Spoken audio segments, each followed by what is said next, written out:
Our next guest just founded the Freedom from Big Tech Caucus to take on Big Tech. Let's bring in Colorado Republican Congressman Ken Buck, member of the House Judiciary Committee. He's also the ranking member on the House Judiciary's Antitrust Subcommittee. So in this scary COVID time, Big Tech could be helpful. It could also be a weapon if used incorrectly. What do you see as the problem with the way some of these companies are operating right now? Well, they're clearly censoring material, and this is an ongoing situation where we don't know exactly what the truth is and what the best answer is. And the best thing we can do in America is to have an open and lively debate. And for a group of people to suggest that COVID didn't originate in China, or to suggest that masks should be used in a particular way without any debate, without any open discussion, is a mistake. And I think for the Biden administration to try to shut down discussion is disgraceful. I think people are making decisions right now about their own health, whether they want to take a vaccine, whether they don't want to take a vaccine, how they want to use a mask, whether they want to social distance, who they want to associate with, when they want to go back to work, when they want to engage in other activities. And I think those decisions are only made with a broad range of information. So talk about this Freedom from Big Tech Caucus that you have formed along with some other members of the House. What would you like to see? I mean, how could a handful of members of Congress take on some of the most powerful companies in the world?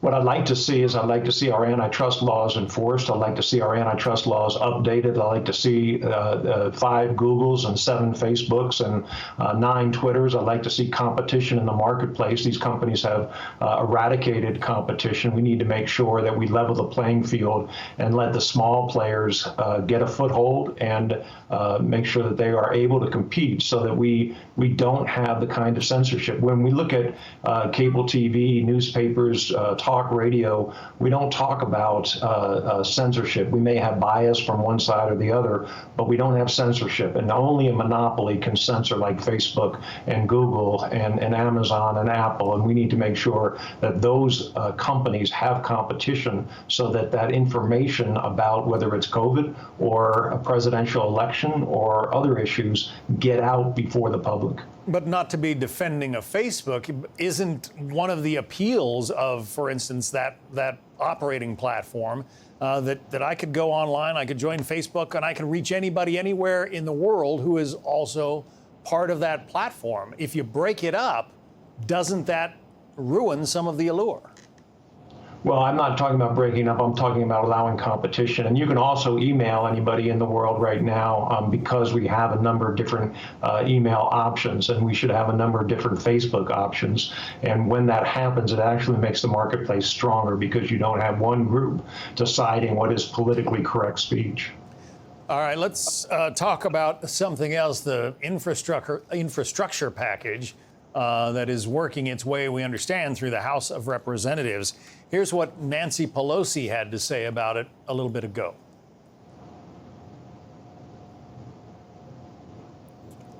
All right. What she has just said is entirely counter to what President Biden has committed to and what the Senate is doing, which is a 2-track process. The infrastructure bill has nothing to do with the reckless tax and spend extravaganza that she's talking about in terms of what reconciliation, as she called it. So no, I'm not happy with what she said because it's inconsistent with the agreement that we have on a bipartisan basis. That obviously, Ohio Senator Rob Portman answering Nancy Pelosi's suggestion that the House is not even going to consider the infrastructure bill until it gets out of the Senate. Your thoughts on that argument? Well, I think we're getting a lot of mixed messages. At first, we heard that it was going to be done through reconciliation, which is a budget gimmick that allows the Democrats to pass something in the Senate with less than 60 votes. And now we're hearing that the infrastructure package needs to be beefed up, even though in the Senate it is being negotiated in a bipartisan way. If Nancy Pelosi isn't satisfied with it, she's not going to put it on the floor until there's more money spent. The underlying issue here is just how much more money can Americans handle? We have inflation right now at levels that we haven't seen in a long time. We have spending. We have people not willing to go back to work because they are getting supplemental money. We have a number of issues, and I don't think this infrastructure bill is timed at the right time, and it certainly isn't going to be popular among Republicans in the House if it is another huge spending bill. It seems like, you know, the margins are very close, 50-50 in the Senate, Republicans and Democrats. Democrats have a small extra number of seats in the House. Would this not be a time to be bipartisan, to try to get both parties on board and prove to the American people that you can actually get some legislation passed? It is absolutely a time to be bipartisan, and that is not a word that is in Nancy Pelosi's vocabulary. It's unfortunate, but the way she is handling this January 6th commission, the way she's handled a lot of other issues, just don't demonstrate her willingness to work in a bipartisan manner. And it's unfortunate because when it comes to the people's business, when it comes to the priorities that Americans are demanding, getting out of this COVID economy, getting back up and running, dealing with issues like infrastructure, education, the crime problem that we have in this country right now, people are demanding bipartisanship, and it's time that Congress act in that way. Congressman Ken Buck, Republican of Colorado. Congressman, thank you.